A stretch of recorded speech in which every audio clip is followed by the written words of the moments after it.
So something really fascinating is happening in China right now, and it has been for quite a long time, where China is currently repeating the exact mistakes that historically have led to the demise of countless different empires and nations, many of whom you probably haven't even heard of, showing just how frequent these mistakes are and just how almost inevitable the ultimate outcome is. What's really interesting is that when we look at history, it is littered with the carcasses of many different empires who, while they were around, never imagined that they could actually disappear. But today, most of these empires, the average person knows nothing about, and even those that they do know things about are often very rarely more than historical or archaeological curiosities. And these were people who, in their heyday, were the most powerful people on Earth. People that their contemporaries never could have imagined they would actually fall, never could have imagined that there would be a world without their influence, and yet here we are. And the big overarching mistake that took down a lot of these empires comes down to something called overextension. Whether they overextended militarily or whether they overextended economically, most empires, many empires, have fallen for the trap of thinking that they can just continually expand and never have any consequences for that. And as they expand, they build up more and more enemies. And simultaneously, the more they expand, they are losing their ability to actually exert the control and influence over the areas they're expanding over that allowed them to be powerful in the first place. And this is exactly what we're seeing with China right now, where they are not just overextending, but we can actually say with a certainty that China has already overextended beyond its capacity. And we are seeing very real impacts of that right now, which is worth discussing at length in today's video. Now, before we get specifically into China, it will be helpful for me to briefly cover some historical examples that we can kind of use as the backdrop against which to frame China's current mistakes. Because we can always speculate, we can always project, we can always say that things are a problem, but it really helps when we can see historical examples of specific global empires that thought they would never fall, but did indeed fall by making the same mistakes that China is making today. And there are several different empires that we can point to when we talk about the risk of overextension. Perhaps one of the most famous examples that China should really pay close attention to today is the British Empire, which of course historically was one of the biggest empires on the globe. The sun never set on the British Empire. And the reason the British Empire was initially able to grow so large was because they leaned into their advantages as a maritime power. They were an island nation, which meant that it was very difficult for other countries to attack them. And that meant that they did not have to have a large standing army, and instead they could invest their resources primarily in their navy. And that allowed them to create a global trading empire and defend their trade routes in ways that other continental powers, especially in Europe, couldn't compete with. Because Britain's competitors had to focus not only on building a navy to compete with Britain, but they would also have to focus on building large standing armies to protect themselves at home, because otherwise they could be easily invaded. And this worked out very well for the British for a long time, until the British started looking at their competitors, and you could argue they started trying to be more like their competitors were instead of leaning into their advantages. Britain allowed themselves to get involved in wars like World War I, which did not lean into their advantages. They ended up building, for example, very large continental armies to get engaged in this continental war on Europe. And this overextension, this act of Britain trying to be both a maritime and a continental power, ultimately led to their demise, although not all at once. It was obviously very expensive for Britain. And so when they came out of World War I and went very quickly into World War II, they did not have the resources that they otherwise could have had. And they found themselves coming out of World War II, even though they were victorious, with a lot of debt. And they found themselves vastly weakened, and they essentially had to just let most of their empire go. Britain, you could argue, made the mistake of trying to be like all of the other empires instead of focusing on their strengths. And as we'll see in today's video, that is exactly what China is doing today to their very, great demise. Now, we'll draw a lot of parallels between the British Empire's ultimate demise and China's likely coming demise very soon, but before we do that, it helps to lay just a few more examples so you can see that this is not just a one-off thing, but that this is actually China making a lot of different mistakes all at the same time, each of which individually has brought down previous empires, and China is making all of the mistakes. For example, another failed empire in rather recent history is the Napoleonic Empire, the French Empire, where Napoleon charged across Europe and captured much of the European continent, creating a great legacy for himself as one of the greatest historical figures. But in reality, when we look at the end results of what Napoleon did, it's rather underwhelming. Yes, he expanded quickly. Yes, he conquered a lot of territory. Yes, he was a great general, but he expanded so quickly and so far that his empire did not have the ability to actually stay together. And they did not build enough structure to cohesively unite the empire. And so very quickly, they found themselves, yes, overextended.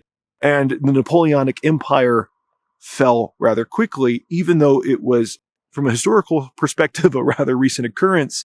When we look at Europe today, not only is it not Napoleonic anymore, but it actually already has several different nations who have already fought in wars against each other long since Napoleon has passed. It's another example of, yes, it's easy to take territory, but holding it is quite another matter. And holding it is what really matters when it comes to eternal legacy of an empire, which no empire has ever actually achieved. And so you can extend yourself militarily that way. You can also overextend yourself economically. For example, when you look at the Spanish Empire, which was able to make itself rather powerful, essentially on debt. And that made them powerful for a while. But debt has this funny habit of needing to be paid back. And if you can't pay back your debts, eventually people don't want to lend money to you anymore, and the source of your power evaporates from underneath you. And as we'll see today, that is another mistake that China is making. And we could list more examples of all of these. We could list more examples of empires not playing into their strengths and getting overextended by trying to be everything at once. We could list more examples of people conquering more territory than they're actually able to hold. And we could list more examples of countries financially making themselves look powerful, but eventually the bottom falls out. But for this case, we've provided a real concrete example of each of them. And so now what I want to show today is how China is making every single one of those mistakes and even more. First, it will help here to compare China to the mistakes of the British Empire, which is now either no more or at least only a shell of its former self, depending on who you ask. Because in the case of China, when we compare it to the British Empire, we find it's a case of the same but opposite. And what I mean by that is the way that the British Empire was a maritime power that overextended itself continentally and found that it couldn't do all things at once. China is the opposite. China is a continental power that is now trying to overextend itself from a maritime perspective, from a naval perspective, and they will almost certainly find that they are not capable of doing both well, and when they try to do both, they will find themselves weakened on every edge. One of the biggest things that everybody knows when it comes to China in the modern day is this idea that China might try to attack and take Taiwan. And the reason that China would do this has to do with an overall Chinese strategy when it comes to naval trade and their maritime power around the area of the South China Sea. China has decided, quite unnecessarily, because nobody is actually really pressuring China, that they need to militarily kind of take control of this area to protect their trade routes, or at least that's the excuse they give. In reality, if China is trying to do all of these things, it is probably because from a continental perspective, they have found themselves rather butted up against the extent of their expansion. They can't really expand more past the Himalayas towards India, for example, although they try, they can't really do much.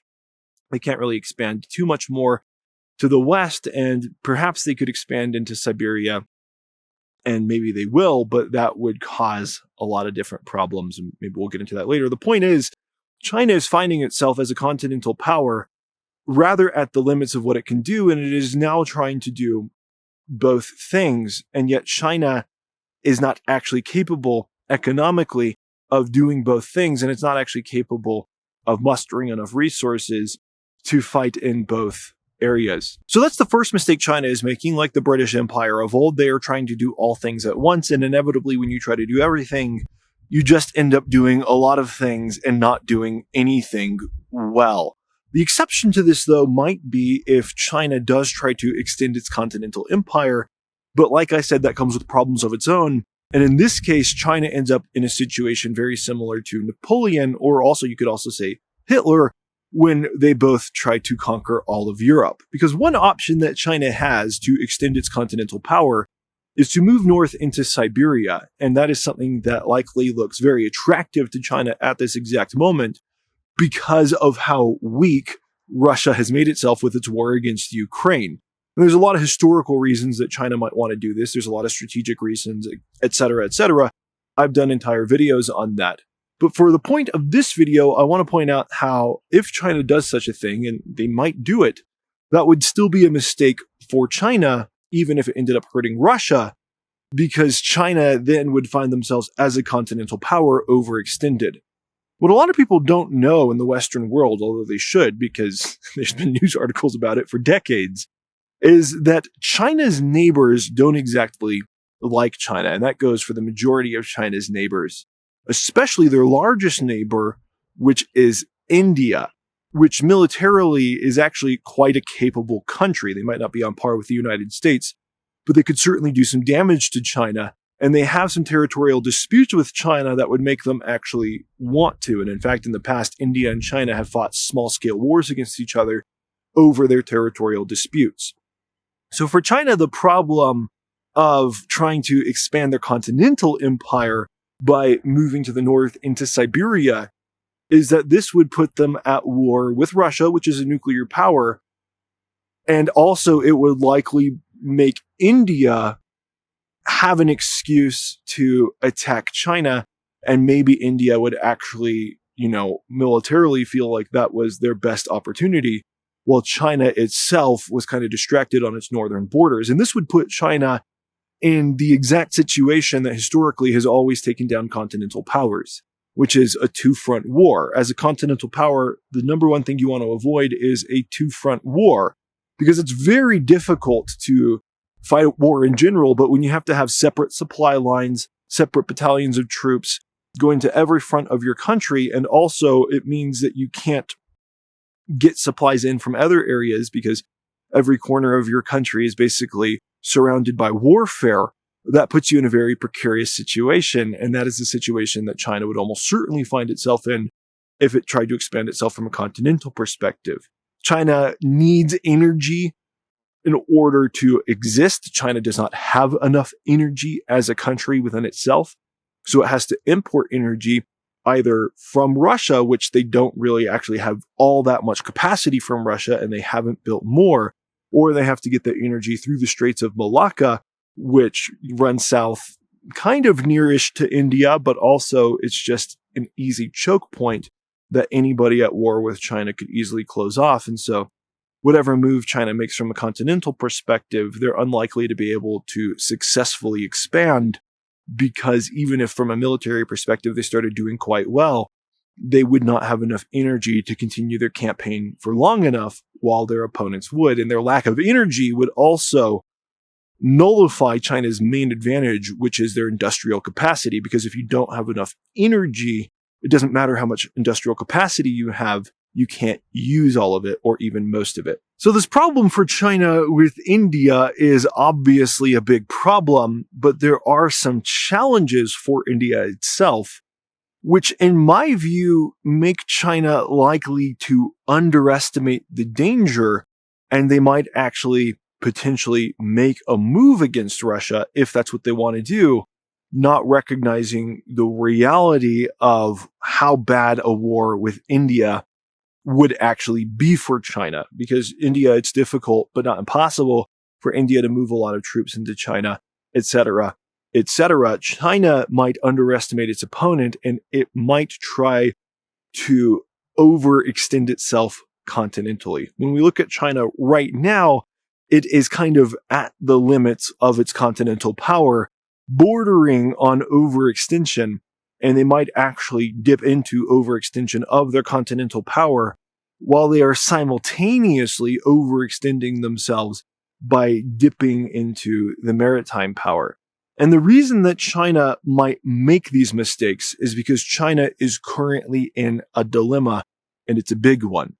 Where China has also made the mistake, for example, of the Spanish Empire, where they have overextended themselves financially. And they are really, really in a very bad spot financially.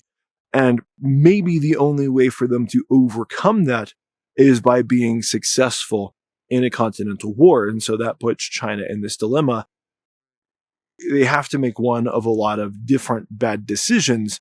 Either they have to make the decision to basically have long-term economic decline, which also leads to long-term military decline and eventually makes them weaker on the borders with their opponents, or they have to go to war in a war that would almost certainly end up becoming a two-front war, and that would be a major problem for China as well. So China is in a state of maximized expansion. They cannot push any further, and so they either have to risk total collapse or they have to accept contraction over time. What am I talking about, though, when I say that China is overextended financially, where they've made the mistakes of the Spanish Empire? And what I'm talking about is China's national debt, and I'm also talking about China's now failed, most people now deem this to have been a failed Belt and Road Initiative, or you may have heard it called China's New Silk Road. So first, let's talk about China's overarching national debt, and then we can talk about the Belt and Road Initiative and how that has become a subset of that national debt that has made China critically vulnerable, again, has made China overextended. So when we look at China's national debt, it's very high. It's about 84% of China's GDP, which when you compare that to example to the United States, it might not at first seem high, but there are critical differences. So for example, the United States national debt is around 124% of our GDP, which means, basically our gross domestic product, however much our country brings in a year. Overall, our national debt is 124% of that, which means we would need a full year and a quarter's worth of our productivity to pay our national debt, and China's is about 84%. Now, both numbers are extremely high, but there is a reason that for the United States, this level of debt is sustainable, while for China, it is completely unsustainable. And that's because the United States currently has reserve currency status. And a lot of people don't know what this means, but it essentially means everybody, or the majority of countries around the world, want access to trade in US dollars. So there is a demand for US dollars. And long story short, I've made other videos on this. It allows the United States to use our debt as an instrument of growth, basically with little risk, because people are always willing to buy our bonds, which is how you raise debt. And therefore, even though we have a high level of debt, we're also able to not be overexposed because people are still willing to buy more of our debt. And the United States, despite its large national debt, still has a very strong credit rating. When we look at China, it's a different story because China doesn't have a reserve currency.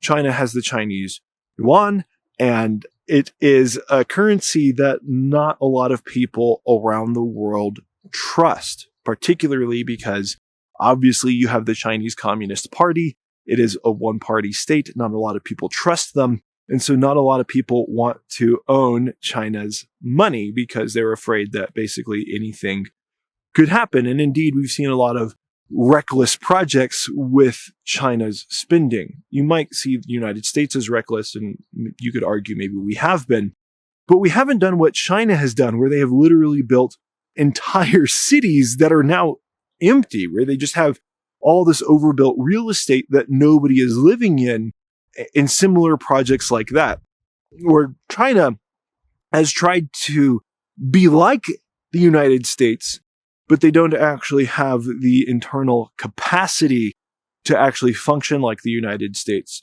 So typically, as the United States generates debt, at least until it gets to a certain point, that debt is productive. And so as the US is generating debt, that debt is building more industry, more technology, etc., etc. Again, there's a reason, despite our high debt, people continue to buy our dollars. As China has gotten into debt, a lot of their debt has been unproductive. Yes, they've built up a big industrial capacity, but that kind of maxed itself out, and now most of their spending is unproductive. And that has been really bad news for China, because when you spend money on productive things, you might be in debt, but at least those things can pay back the debt. For China, they spent a lot of money on things that are not generating productive income, and that is making China get in the hole worse and worse and worse. And we would not be surprised to see China's debt eclipse the US debt at some point in the future. China then is caught in something that's known as a debt trap, where because they have overbuilt, their expenses are very high, higher than their productivity can sustain. And so most Chinese provinces, in order to meet their expenses, have to borrow money. But not a lot of people want to lend to you if you're caught in a debt trap. And so not a lot of people want to buy Chinese bonds, which is the way that you raise more debt to carry on more projects. And so China is stuck in this area where they can't generate enough income for their needs, but they also can't raise capital to produce more income. Again, it's called a trap. It gets worse unless something happens, something gets fixed, something hits the reset button. And a lot of times that only reset button is a total collapse or a major war. And this is why China might be caught in this trap where they might have to consider invading Russia, invading Siberia to take a lot of wealth by force, because they've reached the extent to where they can actually create more wealth from an economic perspective. Again, they're really trapped. And this has only been made worse, again, by China's Belt and Road Initiative, which was a very big gamble, which turned out very poorly for China. If you haven't heard of the Belt and Road Initiative, or you just need a refresher, the Belt and Road Initiative was basically China's attempt to build infrastructure all across the world in a lot of countries that didn't have infrastructure. And it was their goal to establish themselves as a world power comparable to the United States, where they figured if they were going into smaller, less wealthy countries and they were building infrastructure, that infrastructure could ultimately tie back to Chinese trade, and these people would want to trade with China because China had done so many favors for them. Sounds really good on paper. It really does.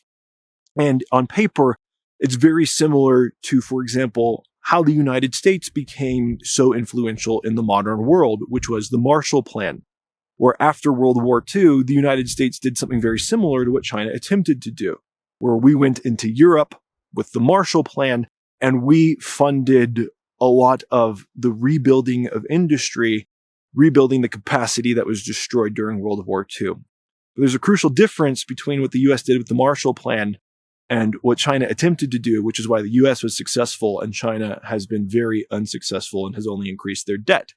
And that is that the United States was rebuilding capacity that had previously proven itself to be productive and successful. China was trying to build industry from the ground up in parts of the world that had not proved themselves to be industrially viable, for example, in terms of natural resources, etc., etc. And so as the US rebuilt infrastructure, that infrastructure was productive, and ultimately it has paid off for the United States by giving us more trading partners. And long story short, people in the United States can buy a lot of cool stuff, whatever they want. Global trade isn't such a bad thing. It's just deeply misunderstood by a lot of Americans. China, though, they ended up building all this infrastructure and not getting the payback that they were expecting. For example, as China went in to fund the Belt and Road Initiative, kind of the whole concept of this was to give loans to countries that typically were considered too high risk to otherwise get loans. And this could have been for a number of reasons. It could have just been that, again, the natural resources weren't there, the potential industrial capacity wasn't there to repay these loans. It could be that the countries are extremely politically unstable because they are guilty of human rights offenses, and that makes countries unstable, and unstable countries just economically don't tend to do very well because it's not a lot of incentive to be an entrepreneur if the state itself or some band of marauders that the state failed to control can just come and take all your stuff from you. China, though, famously made a lot of bad loans to a lot of countries that otherwise couldn't get funding. And surprise, surprise, now those loans are not being paid back. And the fact that China made loans instead of just giving aid in the first place tells you something. China didn't actually have the capacity to just give people money. They really needed the stuff to be paid back in order for it to be viable for them because they just did not have the capacity like the United States might have when we give foreign aid in the form of grants instead of loans, although, of course, we do both. The point is, China was making loans, and as they made loans, they overextended themselves. And now that those loans are not being paid back, and they're somewhere above $1 trillion, I think somewhere like $1.3 trillion worth of loans, they're finding themselves having to nurture those and find a way to hopefully get paid back rather than having invested that money at home. And that is part of the reason that their debt trap has become so bad, because so much of their investment, again, was allocated towards unproductive capacity, both at home and also abroad. Long story short, in all of these ways, China has overextended itself because it wanted to see itself as a peer power to the United States. But it didn't understand the fundamental underlying advantages that the United States had that had made it such a powerful force. First of all, that the United States essentially owns its continent. Yes, there's Mexico and Canada, also North America, as well as some other Central American countries nearby. But essentially, the United States, coast to coast, owns its continent, and the other nations that are sharing its continent with the United States are not a threat to the United States. The United States also is a self-contained country which has all the natural resources it could ever need. It might not have the variety of things that it wants, but it can produce enough food for itself in pretty much any circumstances. It can get enough energy for itself in pretty much any circumstances. And this allows the United States to have the benefits of a continental power while having essentially the geopolitical structure of a maritime power, where dollar for dollar, the United States can afford to kind of be both a continental power and a maritime power at the same time, which is an incredibly unique position. China, though, probably to portray legitimacy to its own people, because again, you have the one-party state, and the one-party state is trying to act like they are superior to everybody. They tried to have all the same advantages of the United States when they didn't have them. And so instead, they manufactured those advantages by building a large continental military that they can't really afford and might actually have to fight on a two-front war, which is almost never going to happen to the United States, almost certainly, while also trying to become a maritime power with a navy, even though they could not securely fund their continental power. They tried to act as if they were as wealthy as the United States when they weren't. And so they went and they tried to mimic the United States and building industrial capacity around the world. And as they did that, because they were mimicking it instead of having the real thing, they made a lot of mistakes along the way. China is overextended. They're overextended financially, and they're overextended militarily. And if they want to get out of that conundrum, they have to do military campaigns, which they are unlikely to be successful at in the long term. They might be successful in the short term, but if they are successful in their military campaigns, it will not be a net benefit to them, and they're unlikely to hold that territory for very long. For example, if China were to attack Taiwan, the main value of Taiwan, which is the semiconductor fabs, would almost certainly be destroyed, and China would find themselves in an expensive war with no resources. If China were to attack and conquer Siberia, even if they were successful, it would take time for China to take advantage of that industrial capacity because they would have to develop it. And remember, China is already capital poor. They have a very hard time raising additional funds for additional development. And at the same time, because India, another longtime opponent of China's, and other different opponents might perceive China as weak if they did that, China might find themselves in a war that they couldn't win.